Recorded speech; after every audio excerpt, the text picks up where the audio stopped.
Imagine, imagine for a second that you've just paid top dollar for a state-of-the-art home security system. Right, the whole 9 yards. Exactly. We're talking 4K cameras, motion sensors, laser tripwires, the absolute works. Sounds pretty safe. You'd think so. You lock your doors, you set the alarm, and you finally think, okay, I'm safe. But then you realize something kind of terrifying. Oh, no. Instead of keeping intruders away, the system itself is actually broadcasting this massive glowing signal. And it's attracting every burglar in the city right to your front yard. That's not ideal. No. And the company that installed it, you call them in an absolute panic. They just tell you, well, the only solution is to buy more cameras. So, I mean, what do you do? It's a completely paralyzing scenario because it flips your entire understanding of safety upside down. Completely. You're relying entirely on the very thing that is actively making you a target. And that unsettling paradox is exactly what we are getting into today. Welcome to today's Deep Dive. Glad to be here. We're looking at a pretty provocative, highly sobering critique of the unraveling global order. And this is all coming from the analysis of economist and public policy analyst Jeffrey Sachs. It's a heavy topic. It really is.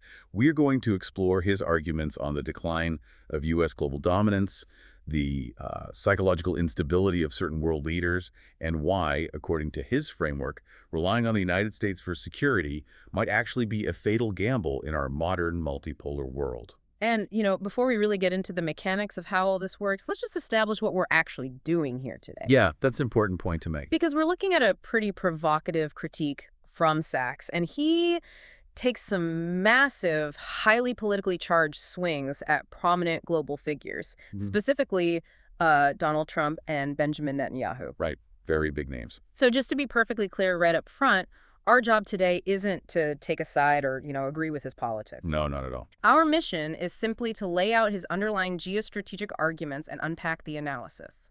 This way, you can understand the ideas that are actively shaping this massive geopolitical debate. So let's start with the big picture. The central question here is just fascinating. How did we go from an era of seemingly unquestioned American dominance, like the unipolar moment of the 90s, to whatever this current state of global instability is? Well, Sachs argues that American hegemony, this idea of unquestioned global dominance, it fundamentally relies on a specific illusion. An illusion. Yeah. It rests entirely on the belief that America absolutely dominates the battlefield. And it's not just about having a big military. It's a specific strategic doctrine that relies on the concept of shock and awe. Right. That phrase gets thrown around a lot. Exactly. The underlying logic here is that the sheer, overwhelming projection of technological and military force will make victory look so inevitable that foes will just naturally bow down. So it's deterrence through the threat of absolute annihilation. Precisely. It's basically the don't even try it doctrine. You overwhelm the adversary with so much initial firepower that the conflict ends before it even really gets going. Yes, and that is a very alluring concept for a superpower. But Sachs believes this entire concept actually unraveled decades ago. Decades ago. Yeah. He argues that the strategy of overwhelming force hasn't consistently prevailed. And he cites a really long historical track record to back that up. Okay, what kind of examples is he pointing to? Well, if you look at Vietnam, the Contra Wars in Central America, the 2-decade-long conflict in Afghanistan, plus various interventions throughout the Middle East. Right. In every single one of these cases, the assumption going in was that American shock and awe would force a quick capitulation. And obviously, that didn't happen. Exactly. In each case, the brutal reality of asymmetrical battlefield warfare told a very different story. It's like watching a legacy tech company from the 90s. They completely dominated the market back then, so they just refused to update their core software. Oh, that's a great comparison. Right. They keep shipping the exact same outdated operating system into a modern marketplace because, well, in their minds, they're still the only game in town, even as smaller, more agile startups are basically eating their lunch. That is the perfect way to look at it, because it highlights the massive disconnect between a superpower's self-perception and the actual physical reality on the ground. Yeah. And Sachs provides very recent evidence to show how this outdated software is glitching in real time. Despite these continuous claims of unconstrained, overwhelming power from Washington, recent events show a pretty stark contrast between the rhetoric and the reality. For instance, because we always hear about the defense budget being larger than the next 10 countries combined. How does that translate to vulnerability? Well, Sachs points to instances like the recent downing of 2 American fighter jets, and that happened shortly after bold claims of military supremacy were being made. Wow. He also highlights the reality of Iran maintaining a massive, highly capable retaliatory force that simply hasn't been neutralized by the strategy of intimidation. So the shock and awe just isn't working there. Not at all. Furthermore, he points to the actual physical depletion of anti-missile defense systems. And there are reports of severe morale breakdowns among U.S. naval forces deployed in these high-stress, endless standoff situations. So the claim is absolute dominance, but the reality is that the systems are just stretched incredibly thin. Precisely. To use your tech analogy, the hardware is breaking down because the operating system is asking it to do things it just wasn't designed for in the modern era. Makes sense. The claim of dominance is a posture, but the vulnerability is real. But wait, if the U.S. military strategy is failing, and the software clearly isn't working on the modern battlefield, why keep pushing the same buttons? Right. I mean, if this isn't a cold, calculated game of three-dimensional chess where every move makes logical sense, what is actually moving the pieces? That is the pivotal question, and it leads directly into Sachs' analysis of the individuals actually sitting at the helm of these decisions. Leadership. Yes. He moves from a structural critique of the military to a very harsh psychological assessment of leadership. Sachs characterizes the leadership of figures like Donald Trump and Benjamin Netanyahu as erratic, violent, and essentially unhinged. Those are strong words. Very strong. He argues that the structural demands of trying to maintain a global empire are being heavily exacerbated by severe psychological instability at the very top. The rhetoric he points to is definitely jarring. Yeah. There's this one moment Sachs highlights where Donald Trump talked about sending Iran back to the Stone Age. Right, yeah. And there's another specific incident mentioned where Trump was reportedly delighted by the destruction of a bridge. But the detail that really stuck with me is that this was a non-military target. Oh, yeah, the bridge incident? Yeah, 9 people were killed just trying to cross a bridge, and 95 were injured.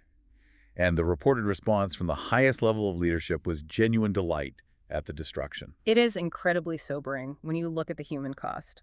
And Sachs draws a strong parallel here to the rhetorical framing used by Benjamin Netanyahu. What did he point out there? He points to a very specific speech Netanyahu gave right before the start of the Jewish Passover holiday. Passover, as a cultural touchstone, centers on the biblical story of the Israelite exodus from Egypt. Where God visits 10 plagues upon the Egyptians. Exactly, to free his on. people. Well, in this speech, Netanyahu rhetorically visited 10 plagues on the Iranian people. Oh, wow. That feels like a massive escalation. That's not just political posturing about borders or trade agreements. That is invoking literal divine retribution. And that is exactly why Sachs refers to this as a 9th century BC mindset.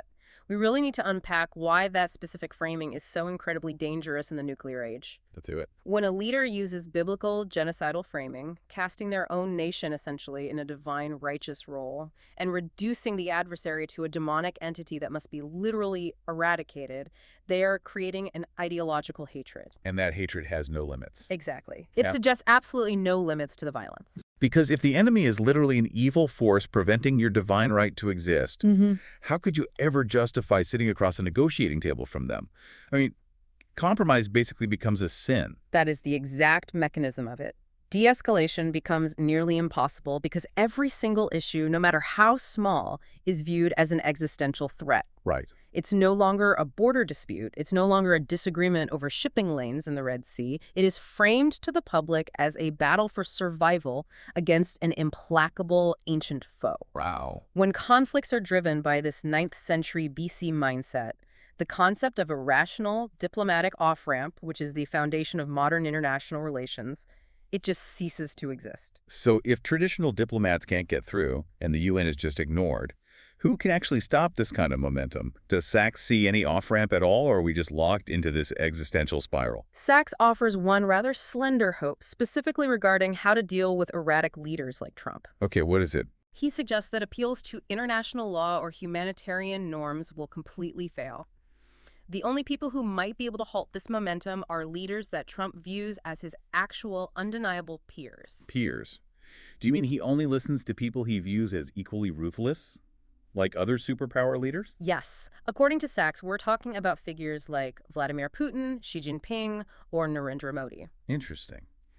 Because Trump respects the raw, unfiltered power that fellow superpower leaders wield, Sachs argues they might literally be the only ones who can pick up the phone and say, look, this is going nowhere good. Like, this is bad for business. Exactly. This is dangerous for global business, and it needs to stop right now.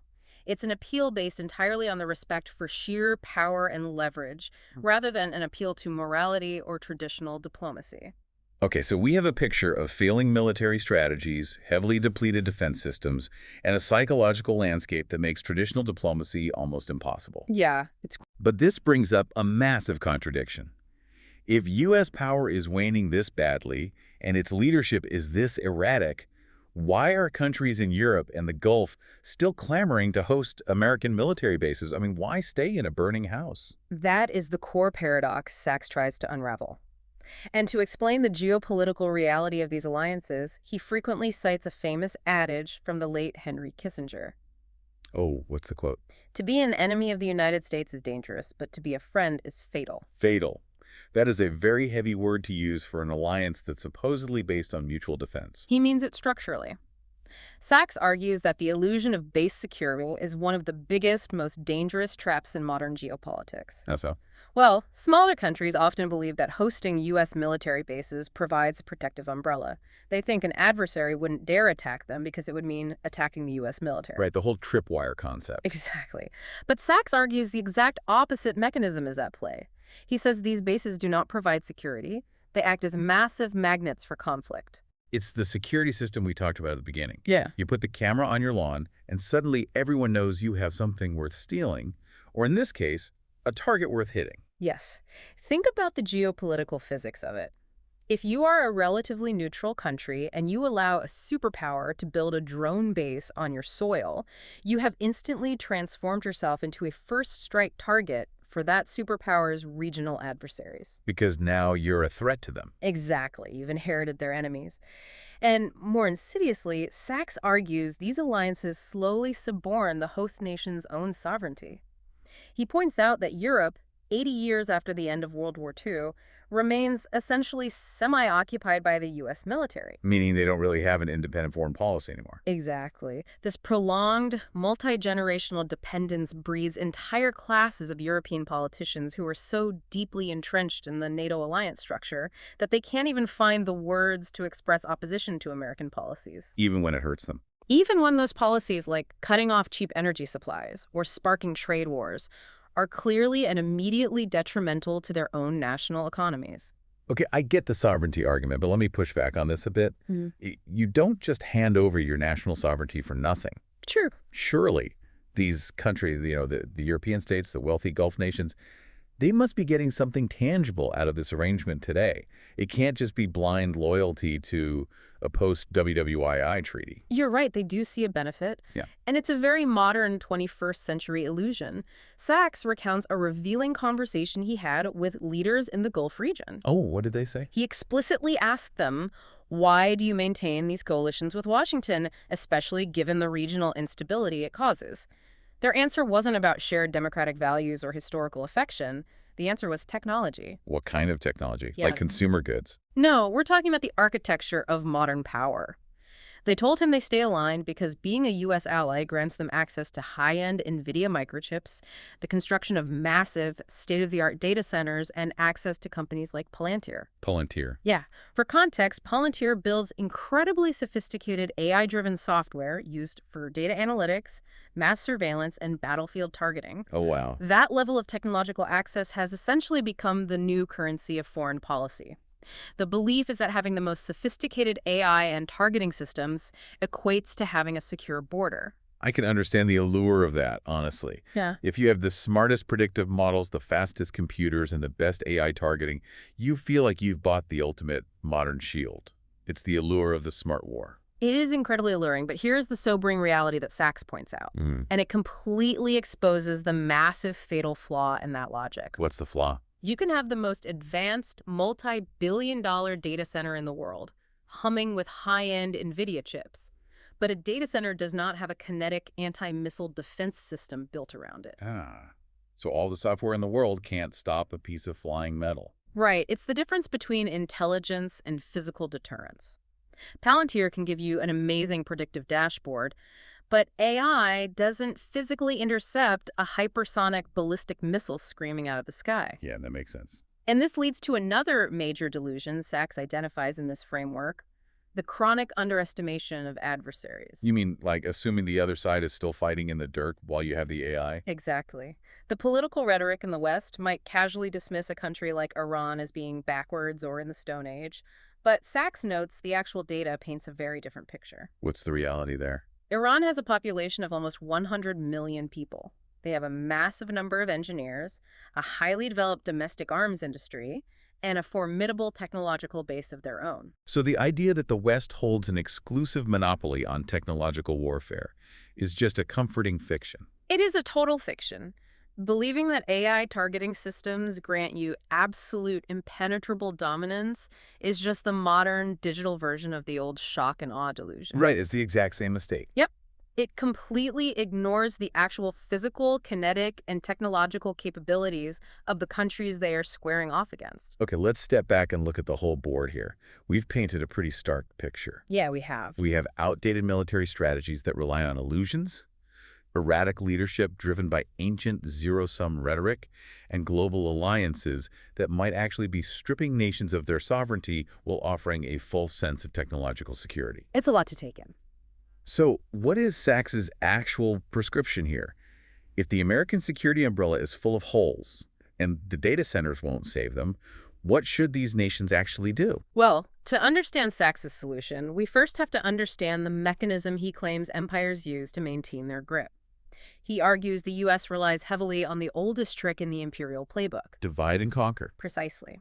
Sachs argues that the U.S. historically extends its hegemony by deliberately stoking regional divisions. How does that play out today? For instance, it tells the nations of ASEAN, the Association of Southeast Asian Nations, along with Japan and Korea, that China is their mortal existential enemy. And in Europe. On the other side of the world, it tells Europe that Russia is their inveterate historical enemy that can never be reasoned with. Right. Sachs compares this mindset to ancient empires. Think of the brutal logic of the ancient world where an empire would roll up to a smaller city-state and say, if you are actively fighting and dying for us, we consider you the enemy. There is zero room for neutrality. That's a very binary way of looking at the world. You're either a loyal proxy state or you're a target. And that binary is exactly what Sachs wants to break. So his core advice to these nations, whether in Europe, Asia, or the Middle East, is radically simple but geostrategically massive. Which is what? Look at your own neighborhood. Make peace with your immediate neighbors. Trade with them. Do not let an empire from across the ocean dictate who you are allowed to talk to. But what does that look like in practice? Because asking historical rivals to just, hold hands and trade seems a bit utopian. It's not about utopian friendship, though. It's about pragmatic survival. Let's look at the Gulf region. Sachs argues it means the GCC, the wealthy Gulf Arab states, and Iran absolutely must be talking to each other, despite their religious and historical differences. Because they share the same space. Exactly, because they share the Persian Gulf. They share the vital Strait of Hormuz, and crucially, they share severe impending ecological risks and water crises in a very hot, dry part of the world. So they're stuck together. Yes. Their physical security and survival are intrinsically linked by geography, completely regardless of what Washington wants. And what about Europe? How does this neighborhood logic apply there? For Europe, Sachs argues it requires a massive paradigm shift. It means realizing that true, lasting European security can only be achieved collectively with Russia included in the security architecture, not in perpetual armed opposition to it. That's a huge shift. He calls the idea of Russia as an inveterate, permanent enemy a historical fiction that has deliberately trapped Europe into military and economic subservience to U.S. interests. Man, I can hear listeners right now thinking that sounds completely counterintuitive. We are raised, especially in the West, to view these lines on the map and these alliance structures as permanent moral imperatives. Absolutely. Making a pivot away from the U.S. and toward historical regional rivals. That sounds like political suicide for any modern leader. It absolutely sounds like a massive risk. But what's really fascinating about Sachs's analysis is that he suggests governments might soon be forced to adopt this multipolar view. Not by some grand strategic awakening, but by their own angry citizens. Wait, really? The general public is driving this? Yes, because aligning with the U.S., particularly under erratic leadership that sparks trade wars and actual wars, is rapidly becoming toxic domestically. Interesting. The sources highlight that European leaders who align themselves closely with U.S. figures are facing massive public backlash. For context, Sachs notes that Donald Trump has a net approval rating in Europe of something like minus 70%. Wow, minus 70. Yeah. When politicians continue to act subserviently to a deeply unpopular foreign power, they completely alienate their own voters. Are there any examples of that happening right now? Sachs specifically points to Italy and Prime Minister Giorgia Meloni. He notes there has been a massive backlash, particularly among the youth in Italy, against aligning with what they view as erratic and dangerous American policies. So the actual citizens who have to deal with inflation, energy costs, and the threat of war, they are waking up to the reality of the broken security system much faster than the politicians. Exactly. Faster than the politicians who are still catching the checks from the old alliance model. That makes total sense. That is the crux of it.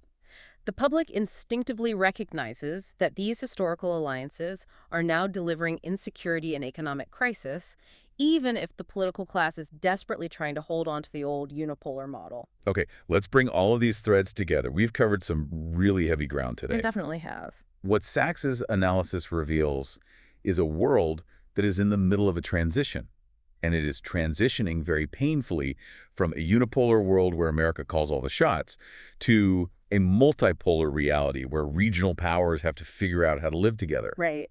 Sticking to 80-year-old alliance systems under erratic leadership isn't just outdated. According to this framework, it is a direct threat to a nation's sovereignty and its actual physical security. And if we connect this directly to you, the listener, it's vital to recognize that this isn't just abstract, high-level theory debated in think tanks. No, it hits home. This shift dictates the price of your energy, the flow of the technology we rely on, and perhaps most importantly, the democratic tension between what a public actually needs for its future and what its entrenched politicians are willing to do.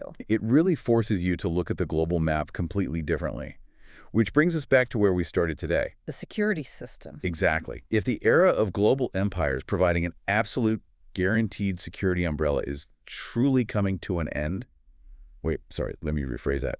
If that era is actually ending, how much of your own country's identity, its economy, and its basic sense of safety is built on a geopolitical map that simply no longer exists? That's the real question. Are we, as nations and as citizens, bracing for a massive historical storm while stubbornly holding on to a security umbrella that's already been blown inside out?